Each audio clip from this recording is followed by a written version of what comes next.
Tēnā tātou katoa. Good evening. For more than 2.5 centuries, Trooping the Colour has marked the birthday of the British sovereign. But it's doubtful it's ever been more popular than this. It was the start of 4 days of celebrations, marking 70 years on the throne for the 96-year-old monarch. Tens of thousands crowded into the Mall to see the royals, waving a sea of Union Jacks. Europe correspondent Lisette Raymer joins us now from St Paul's Cathedral. And Lisette, you were in the thick of it. Tell us about the atmosphere.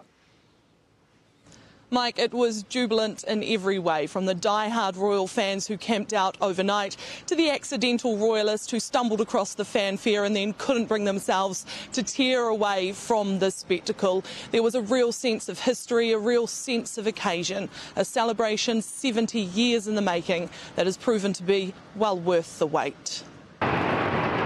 It was written in the sky, a surprise for the birthday queen that had her beaming from the balcony. All eyes would have been on her if it wasn't for her great-grandson, a 4-year-old Prince Louis, slightly less taken by the moment. But those looking back up at him were having a right royal time. It's my first time. I don't know why, but I shan't miss any more. Central London at capacity. Crowds out with crowns on, a blur of red, white and blue, sequins and bows and bow ties and Union Jacks everywhere. See her bra and knickers. Yes, there too. Her Majesty sure knows how to draw a crowd. Desperate to see the Queen. Some even desperate enough to brave the overnight shift. Since 10 o'clock yesterday morning. A cold night in the tent, all in the name of... Elizabeth II. And all for a view of this. Those who didn't camp climbed on shoulders, stools and gates, but even those on the ground floor were flying high. I'm on the Mall, I can't believe it. Because today truly was Probably the most British day you could possibly have. As royalty rode past the crowd, Jubilee royalty walked among them. So you were the Jubilee baby? Yeah. 10 years ago, a baby Alicia met the Queen at the Diamond celebrations. This is the same headband that I'm wearing now. Soon after, her little sister was born. What's your name? Elizabeth. Not a coincidence. Her namesake took a reduced role today, watching briefly from the balcony and looking out at the future. Who is it? Who can you see? Princess Anne and I think it's Prince Charles. I don't know, I can't tell. He's got a big hat on. Camilla and Kate and the Cambridge children all in the leading carriage, featuring Louis in happier times, waving so wildly he was given the quick calm down from his sister. The young prince as overzealous as the crowds. Who did you just see? I'm not sure. Some ladies in pretty dresses. It wasn't all pretty. Environmental protesters tussled with police officers throughout the parade, ending in a string of arrests.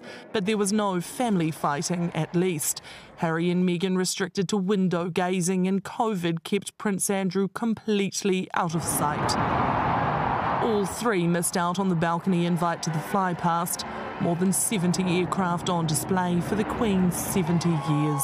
This is royal mania in the extreme. Thousands and thousands of people out here to celebrate the extraordinary life of one woman. I think this was just out of the world. What was your favourite part? It was when the Chinooks came past. Among all of the Union Jacks, the Southern Cross peeped through, of course. Christchurch and Wellington. Kiwis in the UK. Very festive. Wishing Her Majesty a good day. She seems like a good lass. However we could. Well, congratulations on the 70 years. Why, thank you. One must do what one must to celebrate one's birthday party. Birthday parties don't get much bigger than this. Well, kia ora, Lisette. A joyful day, a great first day of celebrations, but the Queen won't be attending today's events.